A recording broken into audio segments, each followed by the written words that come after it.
All right, well, hello and welcome back to another episode of Cyber Matters. I'm your host, Russ Dorsey. We're powered, of course, by the KSUF Podcast Network.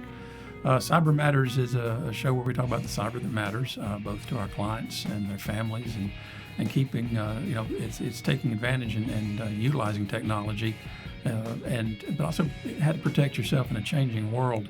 And to that end, in our last episode that we're continuing, we were talking about international travel. There's a cyber component to that, but there's a largely human component and personal security component to that. And for that, we had Doug Wilson. He's joining us back here for part two. Doug is a retired lieutenant colonel with the U.S. Air Force and Air National Guard. He was an intelligence officer with a 27-year career in the Air Force. Also, now the co-founder of Counter Threat Group, which we've been talking about. Please go back and watch episode 1. We talk about what Counter Threat Group does. But then also you're the assistant vice president of University Advancement at Sanford, where you've been for about 20 years. And just talking about where we came from in the last episode, let me bring you up. We were talking about all the things I've decided I need to go overseas for a mission trip or business, or I'm just taking my family on this post-COVID, thank goodness it's over, trip.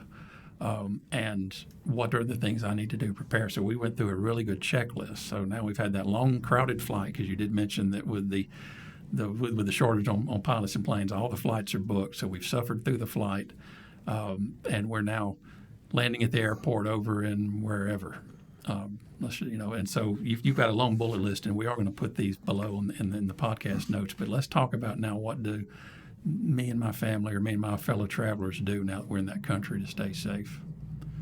Well, you landed at the airport, and so, if you're with a tour group, your transportation is going to be taken care of.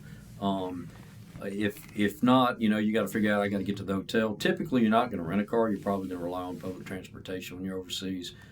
Renting a car is very risky if you don't know the roads and how to get around. I've driven in England, of all places, a lot, and they drive on the wrong side of the road there. So, but that was out of necessity. But I mean, driving a car overseas is great if you're comfortable with it and you know the lay of the land and you got people with you that are helping you. But a cab's probably the first thing you're going to need to get. Make sure it's an official cab. You'll know with the official cab. You can research it before you go, but you can also look out the airport and you know that there's kind of an official cab company. You just see a lot of them. Don't let an individual direct you to a cab. You get your own cab. You don't need somebody telling you, hey, come to me, I've got a cab, and you see their car and it's not really a cab. Because, again, they recognize you as being an American. There's a lot of things that people can immediately do to identify an American, and we'll talk about some of those too. But be real wary of getting in anything that's not an official cab from that country. You want to only use those when you're traveling around. So would you warn against like Uber and Lyft? I would warn against it. I would read about, again, whatever country you're going to, and see, is that an active way to get around in those countries, and then what are the identifying symbols? Typically in our country, they've got the sticker. Mm-hmm. They confirm that you've got, here's their tag number and all that. If they've got the protocol set up for Uber, I wouldn't be nervous about taking it, but I'd want to make sure I can confirm that is an Uber or Lyft driver. So that would be a thing. Okay. All right. All right. And again, so yeah, you said don't let a stranger direct you to your cab. I mean, Let's talk about, I guess, behavior, because you did mention they can identify how we're American. How do they do that? Yeah, well, I tell you what, one of the things that even in this country, you've got to be aware, situational awareness. It's never more important than it is overseas. It's important everywhere, but overseas, you look different. You have behaviors and mannerisms that give you away as being a tourist. So anything you can do to keep from exhibiting those behaviors and mannerisms, the better you are. So situational awareness is being aware of everything that's going on around you. Be looking at people, not for long gazes, but just be aware of the people that are around the areas that you're in. If you notice somebody really looking at you, try to get away from that situation, because they probably identified you as being American. In their mind, if you're American, you're wealthy. If you're American, you're tied to money. If you're American, you're a target, because I know you guys are vulnerable and gullible, and I can, rob you and do other things because we're not paying attention to our backpacks and our purses and the things that most people do in other countries. And those are the two most significant areas where petty crime can happen. I was in a situation in Rome, for instance, where some guys that were part of the military group that I was with had gone over there, and they came back with slits in their back pockets because they were dumb enough to put their wallet in their back pocket. And someone sliced it. They never knew it. They took their wallet out. They're very good. Pickpocketers are very, very good in all these countries. And so they'll do bumping techniques. They'll come up to you. Somebody will just start talking rapidly to you, close in your space, and you're focusing on them, and somebody else is going into your pockets or your backpack. So it's very easy for these folks to identify that you're not from there and that you've got stuff that we want. And so anybody that comes up and starts talking to you, be very skeptical. Any kind of valuable item that you carry with you, don't ever put it in an exterior pocket of a backpack. Don't ever put anything of value in the back in the back pockets of your pants. A lot of clothes now have the zipper pockets in the front. You can use those. There's money clips that you can put under your clothes. Your credit card and passport are things that you can put around your neck and under your clothes. Not super comfortable, but it's not that big a deal. But at least it's on your neck and under your clothing the entire time. If somebody's getting that, you got other problems. You referred to that in the last episode as positive control. Positive control of that, and that, your money, I mentioned the passport, but the passport, your credit cards. If you have like a medical shot record that they want to see, have you had the yellow fever shot or whatever, that you might have to show at some point if you're in a third world country. But you want all that on you at all times. The behavior that you're exhibiting when you are in a different country that gives you away. Americans are more animated. Americans make a lot of eye contact. Americans wear clothes that aren't like what they wear in other countries. I always say, take a look at the country you're going to, get on the website, look around, see how people dress in that country, and figure out, all these bright clothes I have. You don't see many people wearing bright clothes. I need to get more subdued, earth tone type clothes. Or the kinds of shoes they wear. I mean, do they wear white tennis shoes? That's a trendy fashion thing. Some countries, they don't wear that kind of. Do they wear shorts? No. I've gone to some countries like Turkey. I spent a lot of time in Turkey. They don't wear shorts. Even in the hot part of the summer, you don't see guys walking around in shorts. And so if you want to stand out as an American, wear something totally different than what everybody else is wearing. So it may not be as comfortable in some of these countries, but if you get a feel for how they dress, again, that blends you in a little bit better.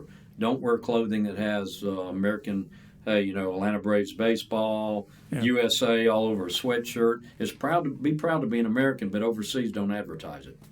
Because Americans have a negative connotation in a lot of countries, and again, you're identified as being very wealthy. So clothing that identifies, Western brands, Western logos, sports teams that are American, I'd stay away from it. Now, you're going to get to these countries, you're going to see some of those folks over there wearing stuff about the Atlanta Braves and all, and you're going to look at them and say they are Greek. I can tell, you can tell they're Greek, but they can get away with it. You look very American wearing that stuff.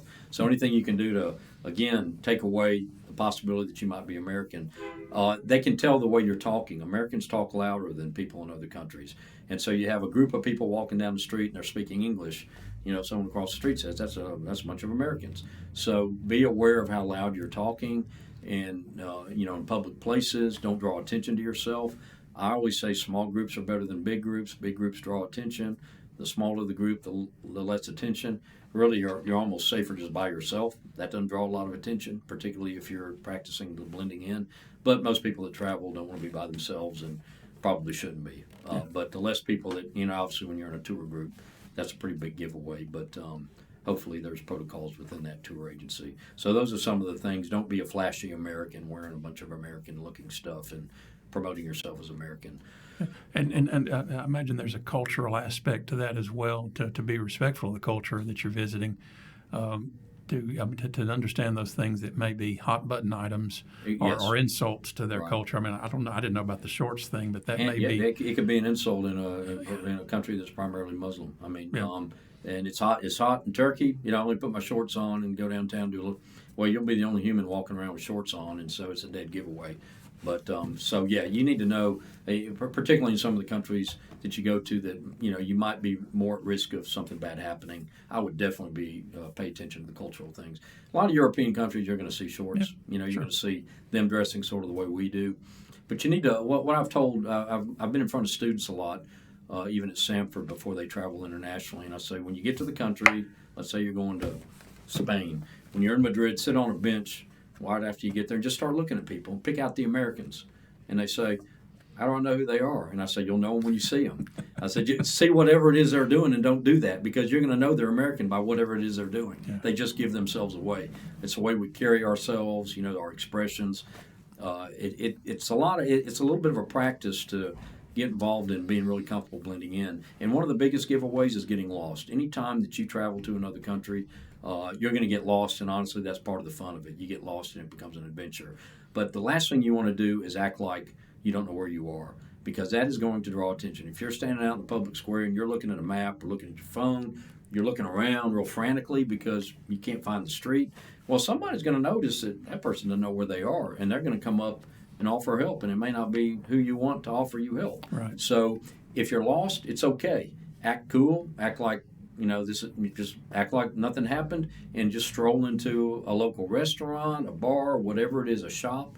Get your bearings inside somewhere. Don't stand out in public looking lost, because it's going to draw a lot of attention to you, and that's not what you want. Right. But everybody's going to get lost, so it will happen. But just don't let it bother you. Just walk into somewhere away from the public view and figure out where you are. Get your bearings. Right. Yeah. You mentioned about large gatherings, and I think that's I imagine unless I'm running with the bulls, I probably, unless you're doing that anywhere else, that would definitely be a thing you might be drawn to see what's going on. But you mentioned here, large gatherings and public demonstrations. There are pop-up demonstrations that happen in a lot of countries. They're doing, they're angry about something, and there'll be this big demonstration. I mean, we do that in our country. But you, as someone not from there, going up there and kind of taking pictures and seeing what's going on, they could turn on you. So you want to watch that stuff from a distance. You don't want to get so curious that you walk up to it, because there's a lot of frenzy, a lot of passion in whatever it is they're demonstrating, and they can turn that on you, particularly if they say, this guy has nothing to do with our group. So you be real careful about that, because I've seen them in a lot of countries. I was in Greece, actually, and they had one in one of the cities I was in, and I was talking about STEP, Safe Traveler Enrollment Program, Smart Travel Enrollment Program. Mm-hmm. I got a STEP alert about a demonstration actually happening in this place I was in Greece, and sure enough, it happened. So that's another value of having the STEP program. The STEP program, which was on the but yeah, stay away from those kinds of things. One of the other things I say is that we all want to go to popular places that you've read about. It's a great place to eat. It's a fun place to go on a Friday night. Well, terrorists and people that are looking to do bad things are going to do it during peak times. They're going to go when there's the most amount of people. They can make the biggest media splash and hopefully get a lot of Westerners. And they know in these countries, Paris, for instance, they had that event back in 2017. They hit an outdoor cafe. They hit an indoor concert venue. Hit something else, but killed a lot of people that night, a terrorist attack. And it was a Friday night, peak time when everybody was out. So if you want to go do some of these things and it's a popular, trendy place, instead of doing it on a Friday or Saturday night, consider doing it on a Tuesday or Wednesday night. Mm-hmm. That's not when they're probably going to target it. They're going to target it during the peak times, during the busy times. If you're going to get on public transportation in other countries, there have been terrorist attacks on public transportation. It happened really bad in Spain back in 2000 and maybe 15. But if you can get on public transportation, subways, trains, those kind of things, off times and not during rush hour, it reduces the risk of something bad happening, because a terrorist is going to strike during the busy times. So if you can alternate your time from those times, you probably really reduce the risk. We can't always do that. I don't always practice what I preach on that, I can assure you. I do the things contrary to what I talk about, even though I know it's wrong, but you just can't avoid it. Sometimes you have to get on the train at 8 in the morning and go somewhere. Yeah. But if you can't avoid it, it's better. So I traveled with a travel agent one time on the cruise we took, and that was the first lesson. It was for different reasons, but they were like, everybody's going to get to do what they want to do. Let's sit back, let the crowd do it, and then we'll go when they're not there. So even, the terrorism being a factor of that, or attacks, but also just catching it during the off-peak is going to be more pleasurable. You're going to have a better experience. And then there's this added benefit of maybe not being there if something breaks out. One thing I will quickly mention too is when if you're on your own and you're staying in your own hotel, I would avoid Western branded hotels overseas as much as you can. It sounds kind of odd. We all want to stay in the Hiltons and the Mariotts and Hyatts and whatever they are, the ones we're familiar with, and they have them in a lot of countries. But there's some really nice, really good small European or local hotels that you can stay in. And the reason I say that, the bigger hotel, the bigger the threat. And also, if it's a Western branded hotel, somebody that's looking to carry out an act of terrorism knows there's Westerners that probably stay there. Mm-hmm. And so that's a big target, and let's go after that one. You're probably not going to have that issue ever happen to you in a small local hotel. Yeah. But you think about even Mumbai, was it India, where they had the big Marriott terrorist attack years ago? I mean, those kind of hotels are going to attract that kind of attack. So if you could stay in a different sort of hotel that's not a Western branded one, do that if you can. I mean, again, everybody's not going to want to do that, and it's not always possible. You might be with a tour group where they book those kind of hotels, but if you're on your own and you can make the decision, I'd veer away from those and stay in something more local. Yeah. Just to talk about cash again, and you got a note here about banks, and in the prior segment we talked about ATM scams, but you had warned that we should travel with a limited amount of cash, probably just enough to get through a day or two worth of emergencies. Use plastic for everything else. But if I were to find myself needing a larger amount of cash, or I'm doing something like that, you said the hotel safes aren't worth anything. I personally will never use a hotel safe.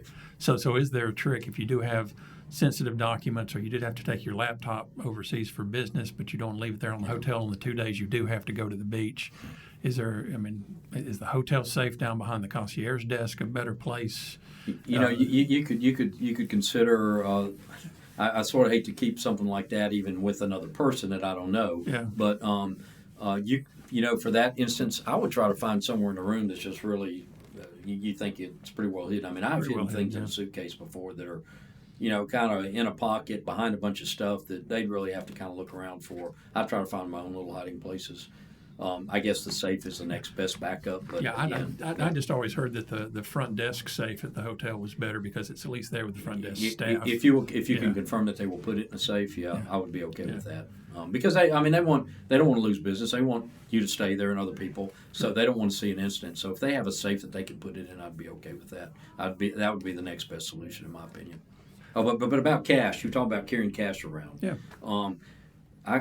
I recommend something called a dummy wallet. Yeah. And again, don't keep anything valuable in any exterior pocket or any exterior backpack pocket. Keep it close to you, somewhere that's really well hidden on you. But build a little dummy wallet, and that's a wallet where you can find some business cards or just some fake, coupon from this restaurant or that restaurant, some little things in there that make it look like it's got official stuff in it, and then put some real currency from that country you're in the wallet, maybe $10 worth of something, where there's 2 or 3 bills. You could even have an American dollar or two in there. Have some real money in there. It might be $10 or $15. But if you get into a situation where you're cornered and somebody's robbing you, pull out this wallet and say, you got it. Here, take it. They open it up, they see real money. They've got your stuff. And then you take off running, they take off running. Yeah. They don't have your stuff. They got $7 or $8. But they don't have your ID, they don't have your driver's license, your $200 in cash, all your credit cards. They think they have all your stuff, but they don't, because you gave them a wallet, but it's not a real wallet. So. Yeah, my daughter went. It was just Philadelphia. It wasn't overseas, but well, I would do that in Philadelphia, in New York, in Chicago, in LA. Yeah, that's what I was going to say. Now, she had one of those caddies that goes on the back of your phone. Yeah, where she had everything, and they got everything at once. And it unfortunately it wasn't a dummy thing. It was everything she needed for the trip. Yeah. That's the. I was trying to go through the list. I think we'll talk about some of these final items, about some of the the real dangers. I like this email, a copy of your itinerary. You mentioned very important. You'd mentioned somebody back home having your passport. But copy of it. But if I made my itinerary, and even if I'm going to change this again, I'm going to talk about my daughter who's traveled through life with a lot of luck, apparently. Yeah.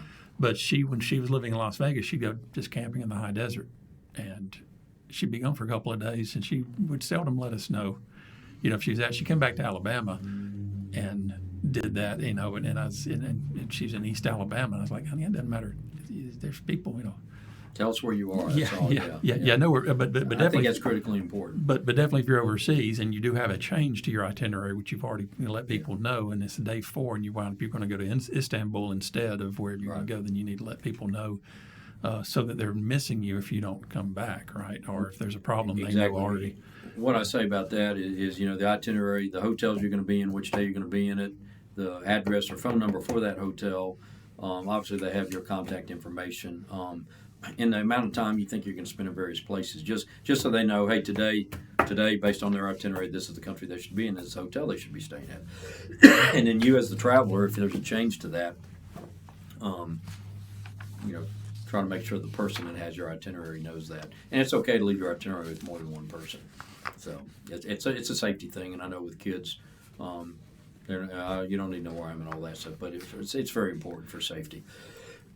So Yeah, I had a good friend that one of her pictures from when she was a teenager, and it was the 1960s, maybe early 1970s when you do this, and she's on a picture. So she's on a bike somewhere in India in this picture, and I asked Mary, I said, "Where are you at?" And she said, "Oh, she's from England, so she'd backpacked and biked pretty much from England to Australia." And I was like, well, those were the days, weren't they? Yeah. When you could probably do something. I don't think that's the case anymore. And again, you like to think that 98% of the time, 99% of the time as an American, you can travel someplace and get there safely. But, I mean, there are hot spots in this world. You mentioned Mexico a little while ago. I had a friend, and her father was he was in the he bought antique pieces and estates and things, but he'd go down to Mexico and get furniture and things from down there. And Rebecca she might have been 95 pounds on a day. She'd eaten a lot. She was tiny. Her husband was a big old boy. He's probably 300 pounds. But they were going through a street in Mexico, and she just got behind him. And the father was ahead, and the husband's right in front, and she stepped out from between them to look at something for half a second. And before she could catch back up with him, she had been grabbed and was over somebody's shoulder, headed up an alley. Now, the husband managed to get a hold of him before they got too far, but it was just that quick. So what are the things that, if you have places right now and for the next couple of years because of our geopolitics and just things, and like you said, the cartels, where are places that are better right now to go, or things that you can, as a cautionary thing that you can tell us? Well, there are a lot of great countries to go to. I think the safest thing to tell people about, when they're traveling is again, there is another site on this. If you go to the travel site, the international travel site on the State Department, our website actually has a link to that. The State Department travel, international travel warnings and things like that. They put a number for every single country in the world. So you could look up a country and it will tell you the travel, the security level, travel level. So 1, 2, 3, and 4. 1 is pretty safe. 2 is pretty safe. 3 is recommend do not travel, and 4 is do not travel. It's red. They're color coded. So red is don't go there now. There's bad things going on and you don't want to go there. For instance, Afghanistan would be a red. Some countries will be. There'll be, I believe it's the orange, which is recommend do not travel because there's something going on somewhere in that country that's bad. It doesn't mean you can't necessarily go. You would just avoid that area, but it kind of makes the whole country recommend no travel.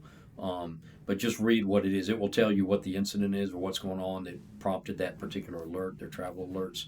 A red is do not travel, but I think it's really good for anywhere you're going in the world, whether it's Europe. Paris right now, they've been having a whole lot of riots going on in Paris. You wouldn't normally think of that being an issue, but they've had that over the years off and on. But they've had a lot of riots. I haven't really paid attention over the past week. I think it's died down a little bit, but the streets of Paris were really bad about a week ago. So that would be something I'd want to be aware of before I went over there. If you already have something booked, it doesn't mean I wouldn't go. I just know that I got to be careful when I'm in Paris, or maybe I change my itinerary and go to some other part of France before I end up in Paris. Yeah. You mentioned you're going to Uganda?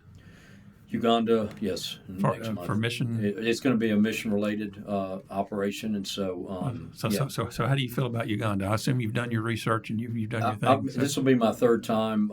I've been to South Sudan and then twice in Uganda, and so I'm with this group that's going to be working with South Sudanese refugees that have come over the border. There's a civil war in South Sudan right now, so they're all sort of in the northern part of Uganda, and we'll be going to a place that's kind of doing medical missions for them to help them out. So this will be the third time I've done that similar type of thing. This group does this every year, so it's always an adventure going over there. So it's a lot of travel. That's one of the things that's worth a calculated risk to do, though, because you're doing something, good. All right, so I'm just going to get in our last 4 minutes here. And we might have touched on this, but to encapsulate, so I'm overseas, and a worst case scenario is unfolding for me, other than I got lost on a side street in Spain or wherever, and I'm trying to find my way back. What are, if I've done my preparation, I've got the embassy numbers there. I mean, who am I going to reach out to? Is it just the local police? Am I going to try to get back to the embassy? How's that going to play out? Yeah, definitely get the numbers of the closest embassy to where you're going to be traveling. A lot of the big cities in Europe or other places, they're going to have embassies. Get the consular information so that you have a contact number to call if something were to happen. You lost your passport or something happened. to you or to somebody that you're with, and you need our government's help. Yeah. So always get those numbers, and those are available through, again, that State Department site. That's what I'd look for to get the consular, the embassy numbers, or the local consular, whatever it is. So always get those. I think it's very helpful. Something else about phone numbers, I would write down the phone numbers of all your credit cards, on a little piece of paper that you keep with you somewhere, so that if you lost your Visa, you've got the 1-800 number to call internationally. That number's on the back of the card. So you lose your card, how do you call them? It says call this number if you lose your card. Well, the card's lost. How do I know about that? So you want to write that down in advance. If it did get lost, you have all the numbers of all your critical things like that. I just have a cheat sheet of all the numbers that you might need at some point, including the embassy numbers. So I mean, you've gotten, again, I'm going to ask some questions because, again, I told you I've never been overseas, but if and obviously you don't want to break the law overseas because all bets are off. But are the local police, are going to help you get to the embassy? If you're talking with uniformed police officers, they want to know about issues, particularly if you're concerned about something you see. This doesn't look right. I'm afraid the guy, looks like he's got a gun, whatever it is. They want to know about that because they want to thwart bad things happening in their countries because that affects tourism and everything else. So, don't ever be afraid to communicate with real law enforcement officers. But also they, if you said something just a second, Well, I was just talking about because that's the thing. If your experience is what you've seen in movies, the local, police capitan is always corrupt as can be, and he's the last guy. But I don't think that's really the case. I think if you're in a really third world country, that's something you do have to be aware of. And sometimes, honestly, in some countries, not European countries, but third world countries, if you're traveling to them, some of the extra cash you need is sometimes to pay people off just to let you keep going down the road. Yeah. So, that kind of stuff will happen. So those are some of the contingencies you run into. Yeah, but if you've gotten in that kind of situation, you're probably with a group and somebody that knows their way around. If I were to find myself, I go back to that trip to Mexico. If I was at a road where I was needing to pay somebody to pass, I've already made a lot of mistakes, I think, to get there when I left the ship.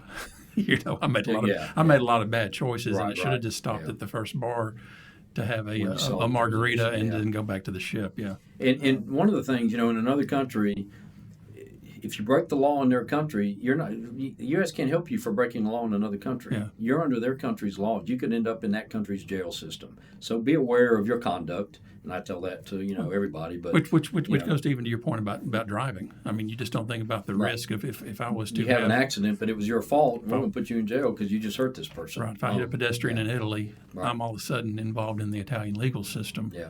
Whereas if I'd just taken the public transportation and walked a little bit, I could have avoided that risk completely. Yeah. If you have too much to drink and you get into an altercation or hit somebody or touch somebody the wrong way, there's all kinds of things that can land you in their jail. So just be aware. The United States can't help you in that. You're under their laws. So that's something I particularly tell young people. You're not in America anymore. Yeah, it goes back. If you do something wrong, you're under their laws. Yeah, it goes back to that low profile bullet point. Yeah, of just not causing those problems. Well, we're up at 30 minutes, and Doug, this has been fantastic again for anybody that's traveling either this summer or whatever. So I encourage you again to go back and catch the first part of this episode. We're going to have Doug said I could put these bullet points below, so I'm going to get I'll put them in the notes. The U.S. Department STEP side, I'll make sure that's there, and certainly links to Counter Threat Group and the work you guys are doing. Is there any parting comments you'd want to? No, I would say basically what we talked about. We could talk another 5 or 6 hours to talk about everything that you need to be aware of with international travel. But this was some of the basic key things, just for being aware of your surroundings and minimizing the look that you have as being a tourist or an American or whatever that draws attention to yourself. Let me just do a shameless plug for you, since we're doing a project now with a country in the Middle East. I think it's in Saudi Arabia. Mm-hmm.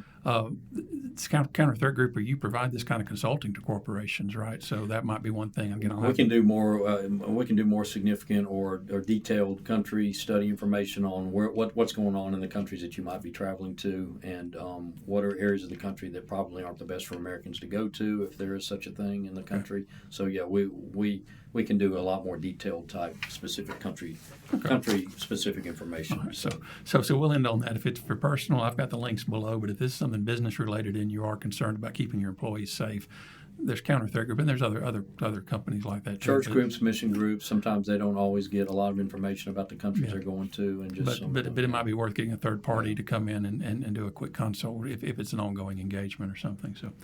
All right. Well, Doug, again, I appreciate your time. I appreciate you coming over here for this. Thank you, Russ. Thank you, Kasuf, for having me. So, And I'll let's see if I can do my extra here.